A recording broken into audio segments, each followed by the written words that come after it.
Hello. Mr. Zakir, this is Aurora Vivek.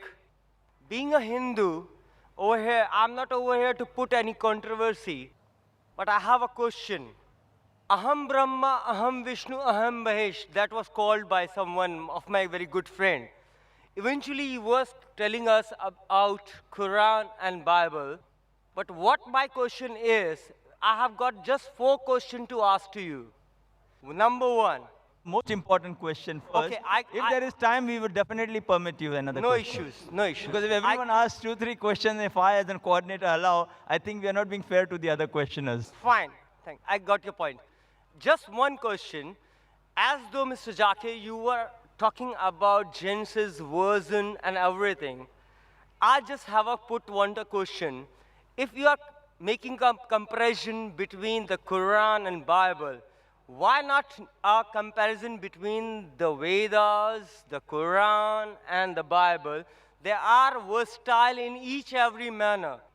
One each eventually is cooperated with each other.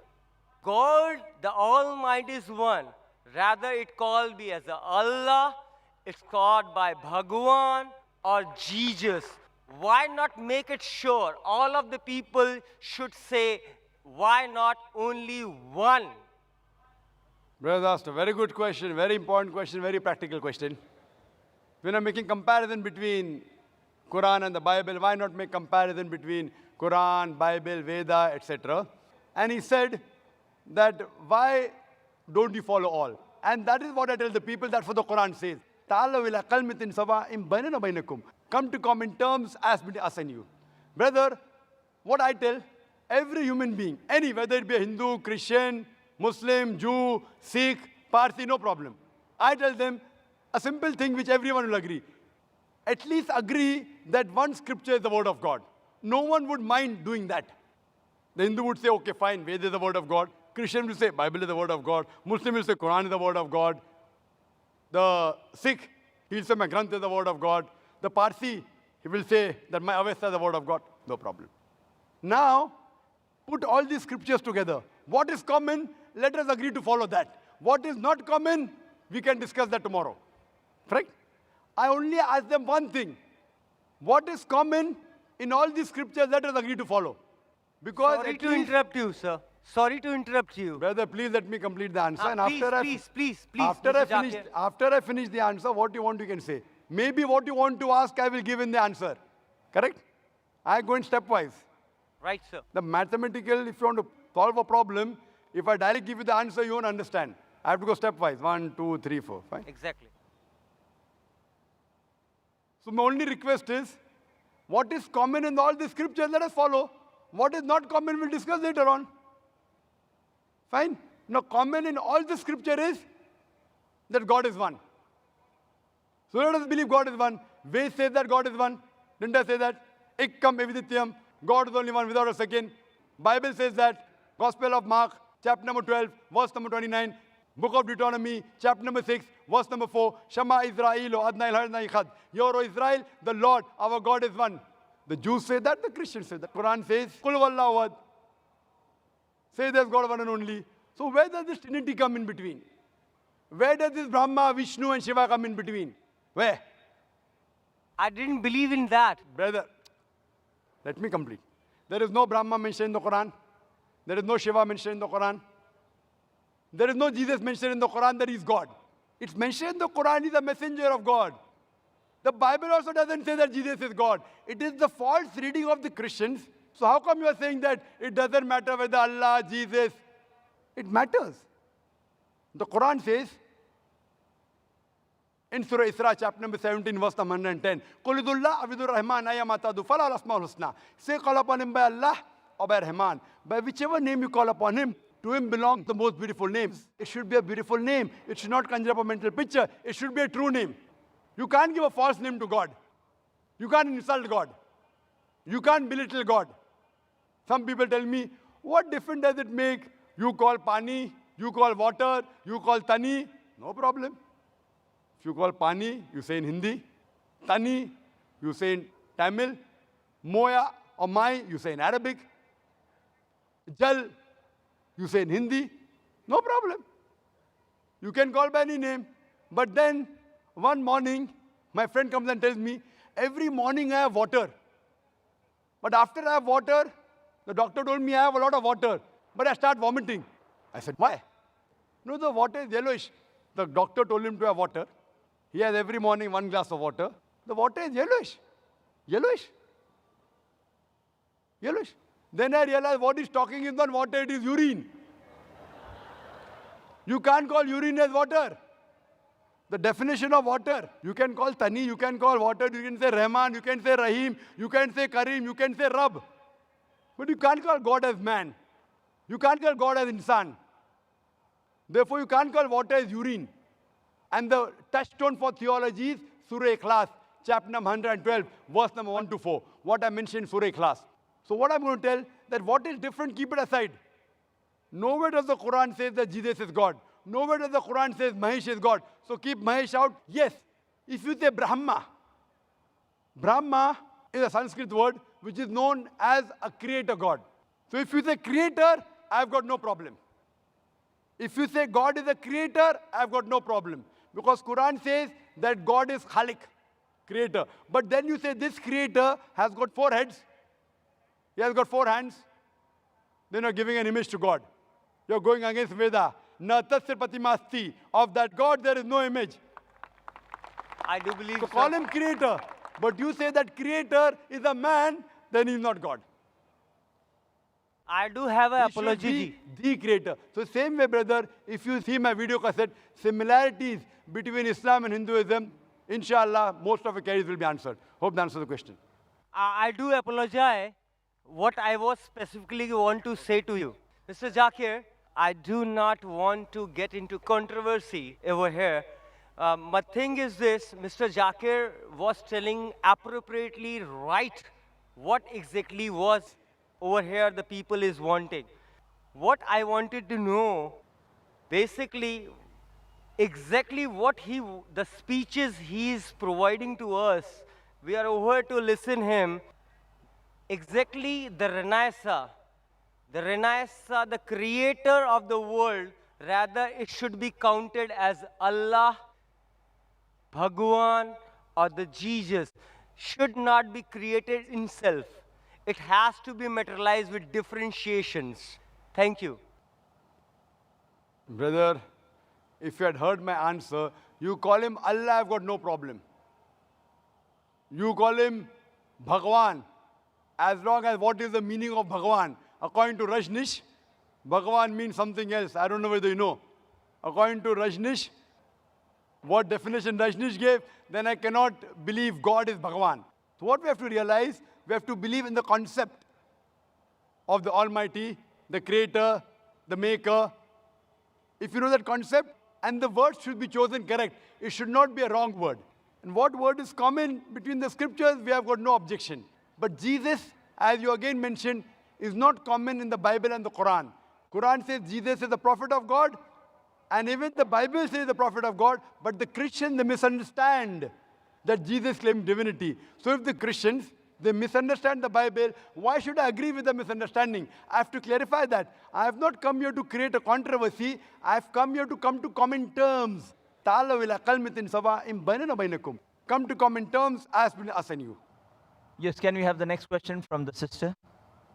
I'm Dr. Pooja Arora. I'm from Sion Hospital. I'm a physiotherapist. So I totally agree with you. Just a small question. When Muhammad Prophet attained his prophethood, and as you said, he was a common man before he attained prophethood. By that time, is it that Quran, which is the word of God, has enlightened only Muslims? Because God can't be partial. So what was the rest of the world doing when Muhammad Prophet was enlightening a small sect of people? And is it that such a long time is being taken for the rest of the sector of society to just get enlightened to this word of God? And how many years would the non-Muslims, like Hindus, would, I totally agree with you, it has to be a concept. Hindus are believing idols, pictures, or Ram, Bhagwan, whatever, but it is a concept, and they have to be enlightened about it, that it is one.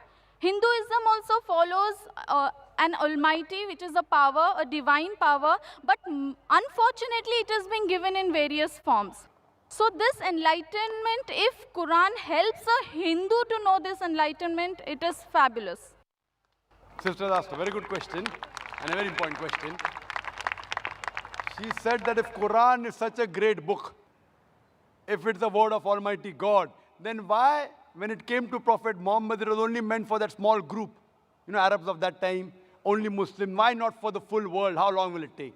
Sister, the Quran was never revealed only for the Muslims or for the Arabs. The Quran was revealed for the whole of humanity. It's mentioned in Surah Ibrahim, chapter number 14, verse number 1. In Surah Ibrahim, chapter number 14, verse number 52. In Surah Baqarah, chapter number 2, verse number 185. And Surah Zumur, chapter number 39, verse number 41. That the Quran was sent for the whole of humanity. Time is short, therefore I'm only giving references, not the quotations. So Quran was not sent only for the Muslims and the Arabs. The Quran was sent for the whole of humanity. And Prophet Muhammad, peace be upon him, he was not sent only for the Muslims or the Arabs. The Quran says in Surah Anbiya, chapter number 21, verse number 107. وَمَا أَرْسَلْنَاكَ إِلَّا رَحْمَةً لِلْعَالَمِينَ. That we have sent thee not but as a mercy to all the human beings, as a mercy to all the worlds, as a mercy to all the creatures.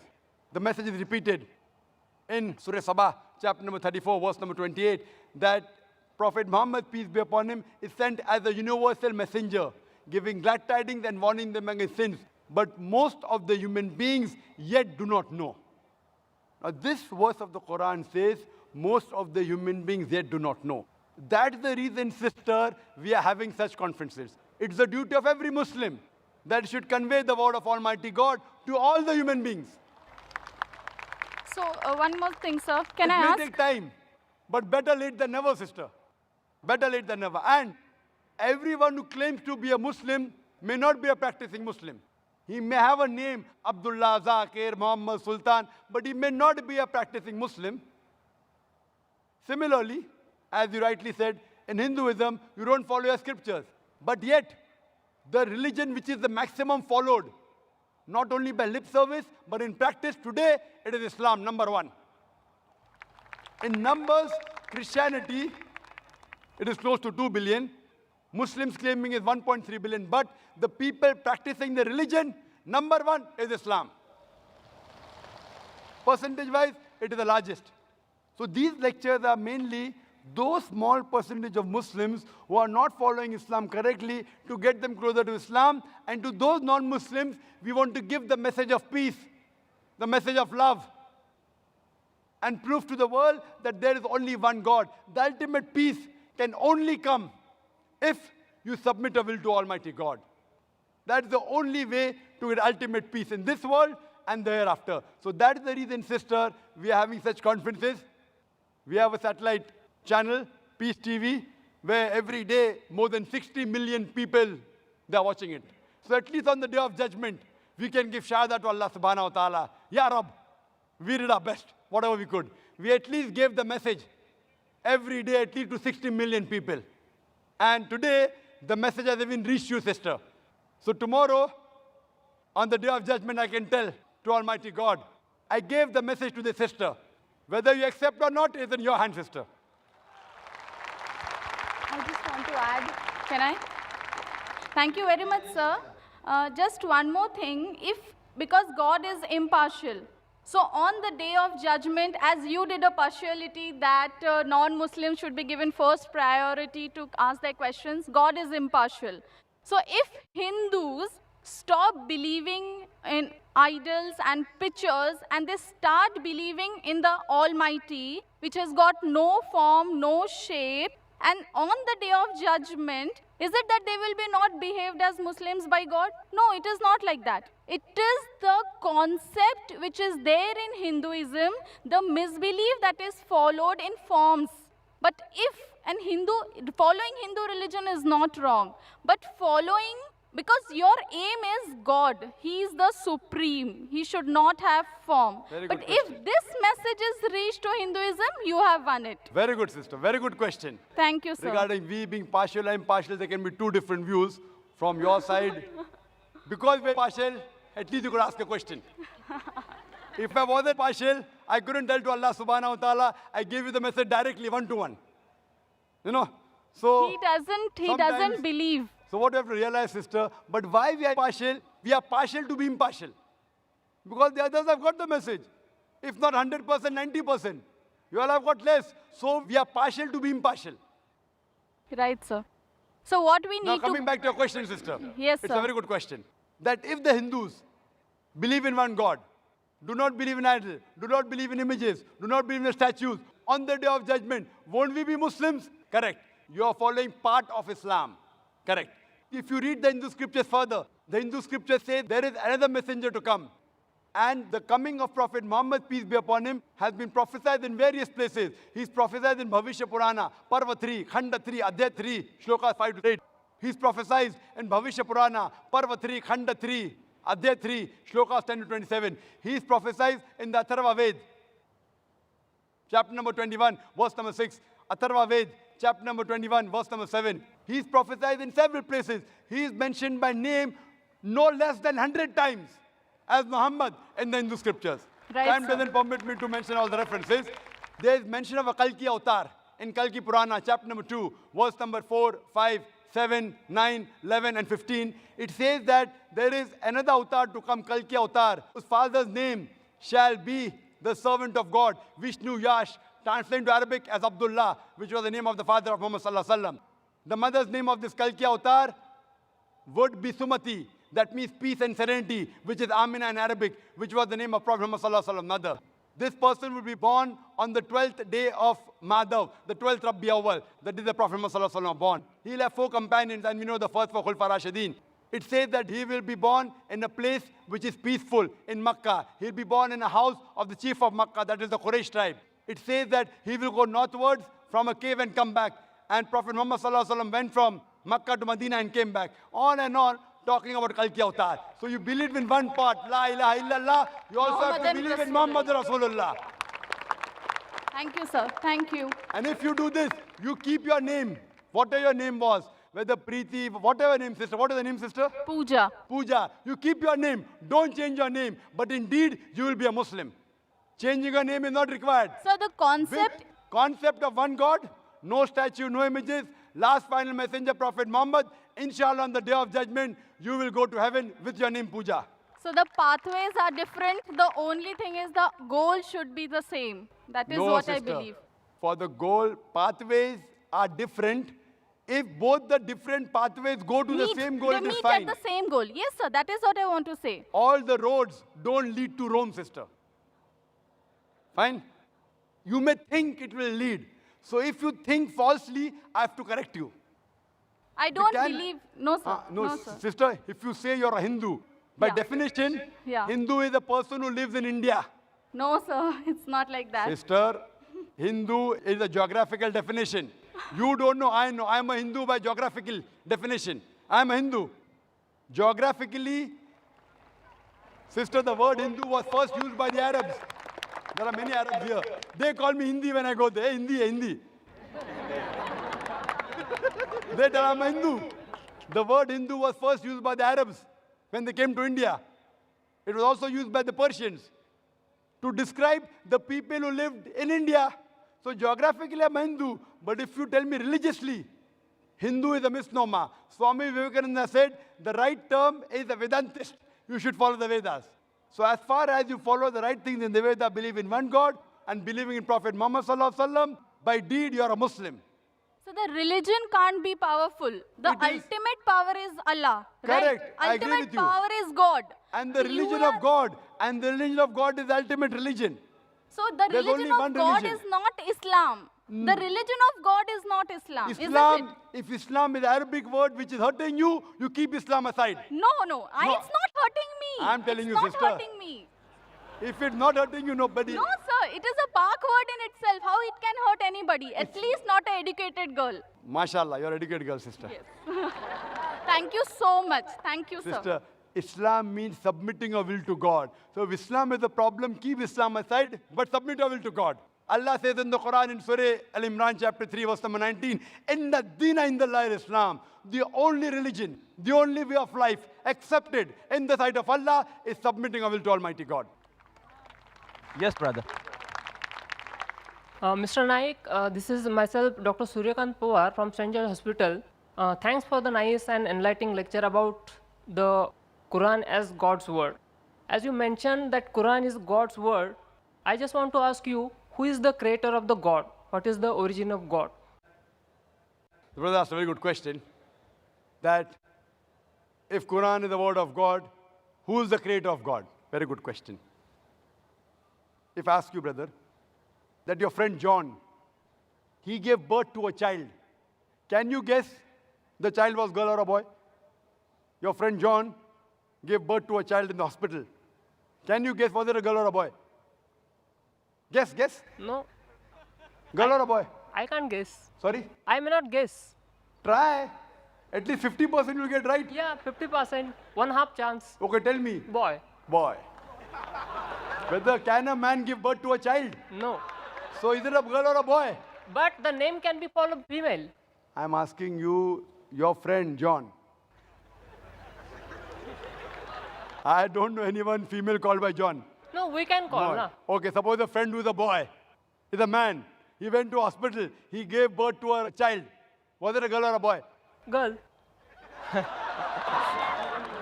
Can a man give birth to a child, brother? No. Now you understood.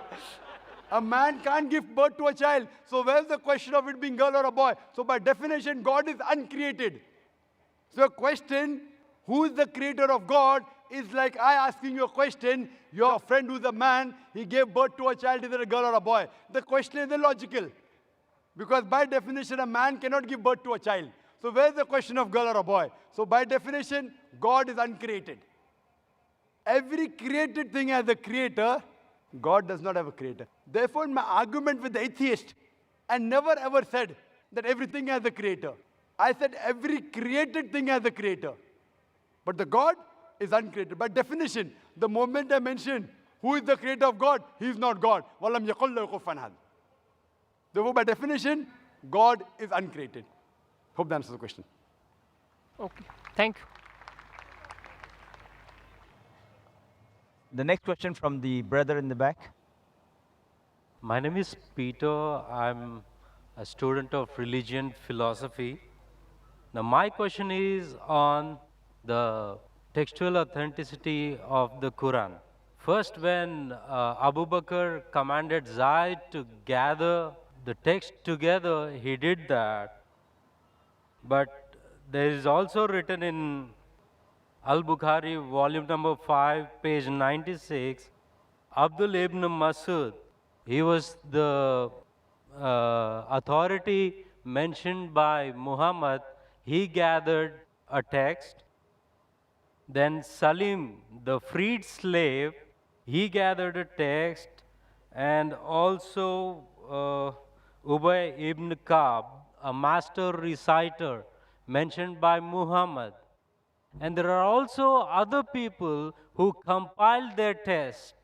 But when Usman became the Khalifa, he ordered Zayed to make replicas, 7 replicas of his text and sent it to the different parts and ordered those previous texts to be burned. Now, if those master reciters compiled the Quran and Usman ordered those texts to be burned, now there rises a question on the authenticity of the Quran. MashaAllah. Brother knows about Ibn Masud, may Allah be pleased with him, about Zayd ibn Thabit, may Allah be pleased with him. MashaAllah. Many of the Muslims will not know those names. You know, now it's easy to go on the internet. Jesus Christ, peace be upon him, said in the Gospel of John, chapter number 8, verse number 32, seek ye the truth and the truth shall free you. Now, when internet is there, many people go on the internet, there are various websites which are speaking against Islam. They go, they get the name and they decide, no problem, brother. No problem. Brother, as far as your question is concerned, the people who compiled the Quran, there was a group of Sahaba, the companions of the Prophet. Whenever Prophet got a revelation, he repeated it to these scribes. And suppose, Iqra bismi rabbikal ladzi khalaq, khalaqal insana min alaq. He got the revelation, and Prophet, mashallah, very good memory. Allah saw to it that he retained the memory. He repeated it. When he repeated, these scribes wrote down. The Prophet personally verified. He was an ummi. How did he verify? Okay, read it now. Iqra bismi rabbikal ladzi khalaq. Ah, correct. So Prophet personally verified when he was alive, whatever was written down of the Quran, whether it was perfect or not, under his personal supervision. And these scribes, they were selected by the Prophet, and that's how when the revelation came in 22.5 years, all was written down and later compiled in one book. All supervised by Prophet Muhammad, even the order. Now, later on, there were many other people, whenever the Prophet said a verse was revealed, they used to write in his own notes. Many sahabas. But this private notes of the other people weren't checked by the Prophet. Suppose the teacher gives the notes. 100 students are copying. How do I know whether it's right or wrong? If I'm giving a lecture, if some people note down, chapter number, verse number, chapter number, verse number, how fast can they note down? And if I don't verify, they say, oh, Dr. Naik, you said this reference. Where did I say it? Have I checked it? So what happened later on, there were many variants version of the Quran. Version means people thought their own notes to be the real Quran. And when Islam spread, people did not know which was the real Quran. So at that time, whatever the compiled copy was there, when Hazrat Abu Bakr, may Allah be pleased with him, during these scribes, it was then in the hand of the wife of Prophet, Hazrat Hafsa, may Allah be pleased with her. And then Usman ordered that copy, may Allah be pleased with him, and had a replication so that it could be sent to different parts of the world. And then he said, whatever copy you have, whether right or wrong, you burn it. Because that hasn't been verified. So people had their own notes. Suppose someone makes notes of my lecture, there are people making here notes. Maybe 80% is right, 90%, 100% is very difficult. Correct? 100% is very difficult. So 80%, even if it's 100% correct, if I give you now, this is the book of my lecture. You know, you'll be getting a book now. Quran and Modern Science. Authenticated by me. Your notes, you throw it away. Why does he require the notes? I have given you a book. Anyway, you aren't getting the full lecture. You are getting part of the lecture, Quran, Modern Science. Now that part I'll tell you, brother, throw that notes away. This is correct. Authenticated by me, Dr. Zakir Naik. My book. So same way, whatever was authenticated by the Prophet, the revelation of Allah subhanahu wa ta'ala, Hazrat Usman, may Allah be pleased with him, he said, all the other copies should be burned. That does not mean there was variant Quran. There was one Quran that was revealed. But people, when they wrote with their own notes, there were differences. So that's the reason now one of those copies is even today present in Koptaki Museum in Istanbul. So this, and if you check it with today's Musaf, it is exactly the same. Word to word, letter to letter. That's the way. Even if you try to change it, you cannot, because today there are millions of people who know the Quran by heart. And here in our audience, mashallah, we have many huffaz, mashallah, who know the Quran by heart. Even if you burn the copy, you get all the huffaz together, you get together, again the original Quran, word to word, letter to letter can be reproduced. Hope that answers the question. But isn't it the same with the master reciters at the time of Muhammad? And the Zaid's text was compiled only after the death of Muhammad. That's totally wrong to say that. What we have to realize that Zaid ibn Thabit, he was appointed as the chief of the scribes. There were many Sahabas together. He was appointed as the chief.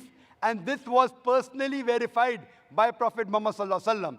And later on, at the time of Hazrat Abu Bakr, may Allah be pleased with him, it was made into a book form. Because at that time, there was not paper, there was no pen. It was written on parchment, on bones, on blades, on different material. Then it was later transferred to one uniform material and made into a book form.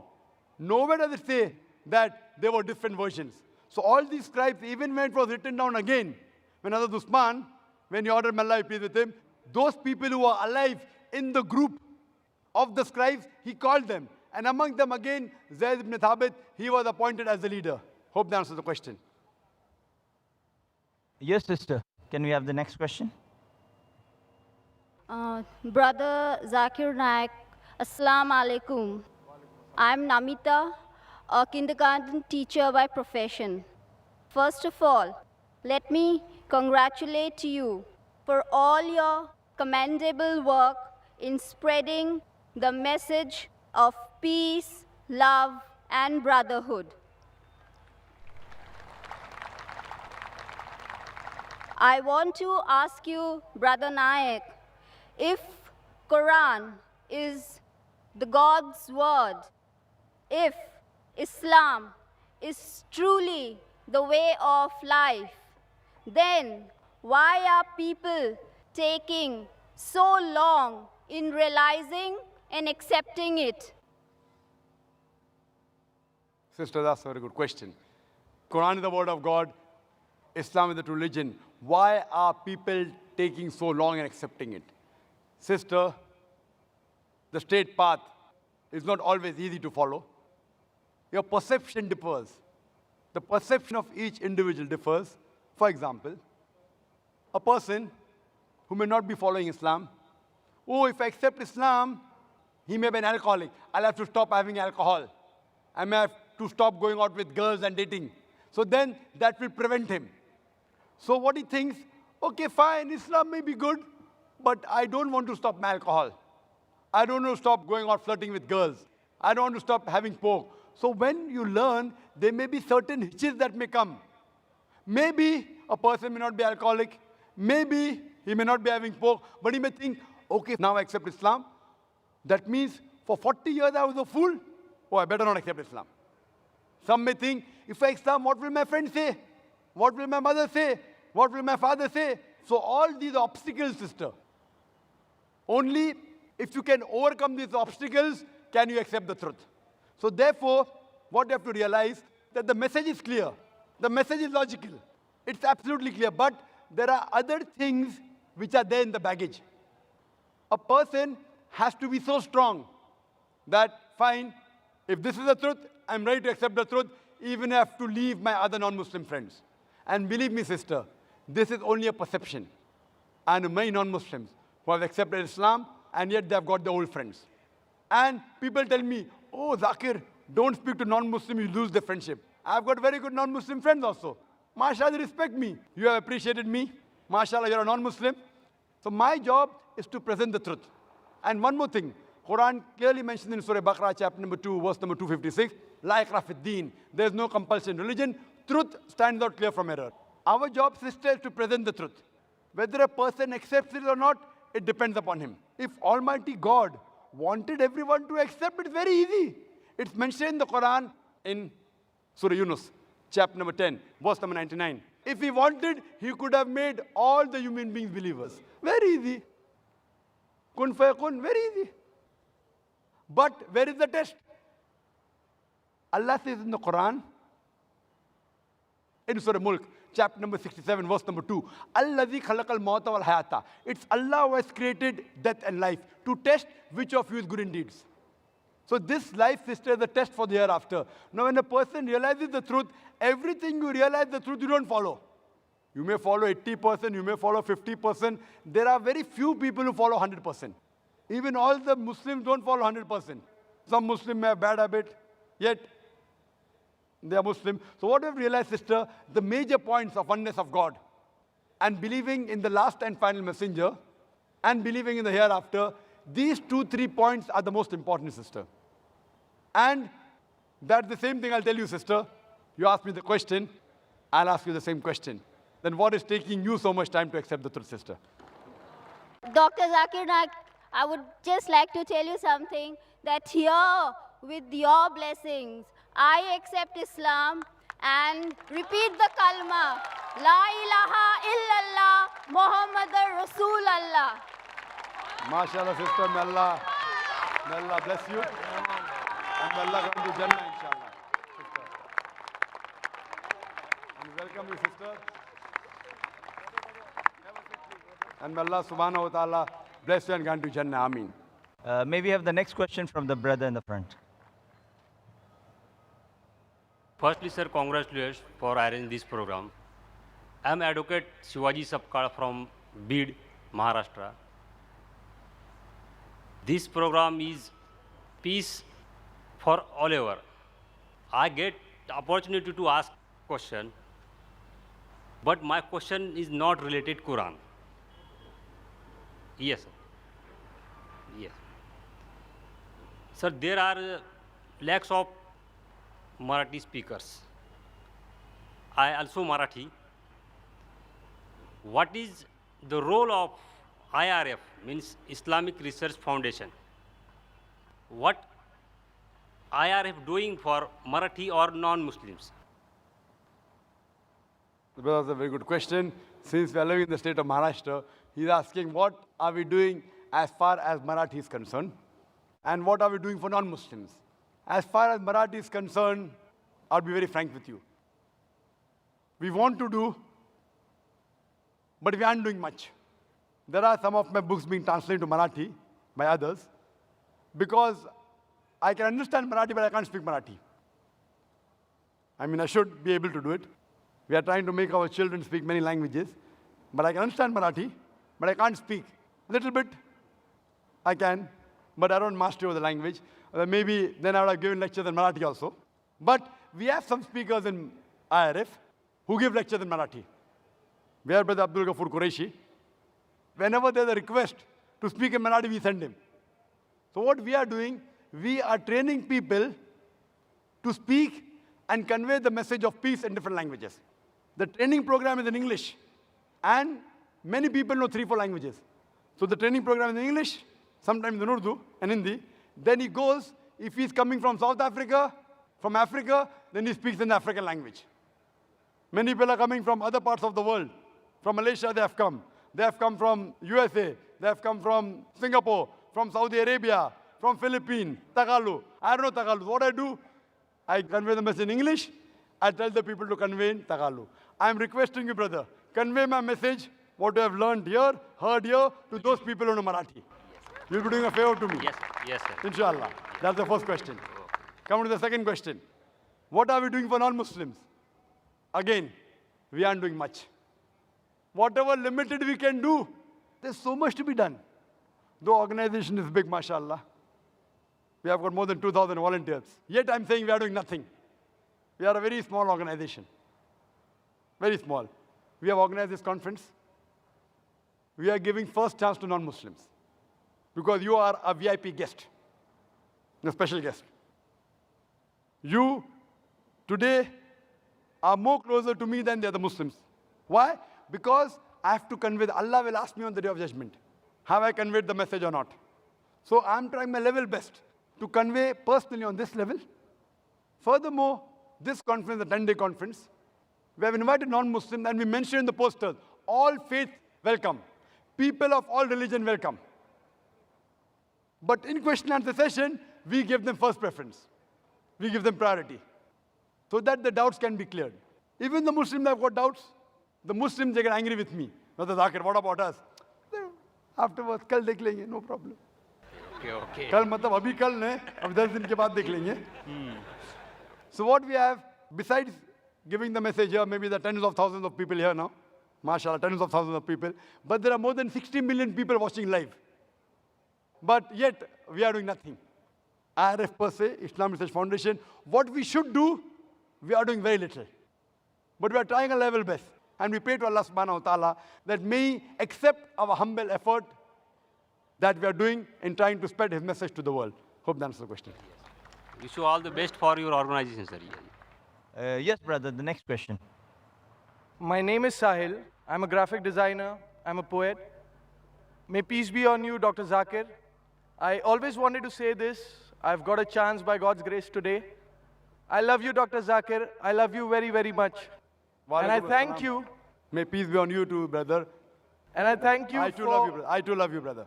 Thank you. And I thank you for the ample amount of knowledge I've got going through your lectures from my friends, from my sister Nagma. And there's a slight bit of confusion between the Word of God and the people who believe the concept of Judgment Day. Like, there's a small question. We believe, like the Muslims believe, that on the Judgment Day, the dead will be put life in them. And some of the Muslims believe that it will be on the first night in the grave that the dead will be put life, and there'll be azab and questions and answers in the grave. So I just wanted to clarify this. That's it. The brother asked the question that the difference of opinion, will life be put on the day of judgment, resurrected, or will it be in the qabr?